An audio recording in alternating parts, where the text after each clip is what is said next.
জলদি নোট করো, কটা ট্রান্সলেশন বলছি। ঠিক আছে জিৎ, তুমি প্রথমে উত্তর দেবে। আমি আম খাবো। স্যার আমি তো আম খাই না। এই জিৎ, তুই কি উত্তর দিছিস? আমি প্রশ্ন করেছি যে আমি আম খাই। স্যার আপনি কি আম খান, পাকা আম না কাঁচা আম? এই জিৎ, তুই পাগল টাগল হয়ে গেলি নাকি? আমি তোকে প্রশ্ন করছি আমি আম খাই, ট্রান্সলেশন করে বলতে পারছিস না?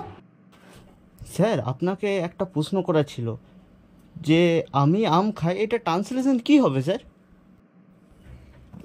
তোর প্রশ্নের উত্তর হলো I am it mango. Okay sir, আপনারও উত্তর হলো আই এম ইট ম্যাঙ্গো। আমি জানতাম জিৎ তুই এই অ্যান্সারটা দিতে পারবি, কিন্তু এত দেরি করলি কেন? জলদি বল। তুই আজকে কটা ট্রান্সলেশন করতে সারা দিনটা পার করে দিলি, একটা ক্লাস পেরিয়ে গেল, কি করে চলবে বল?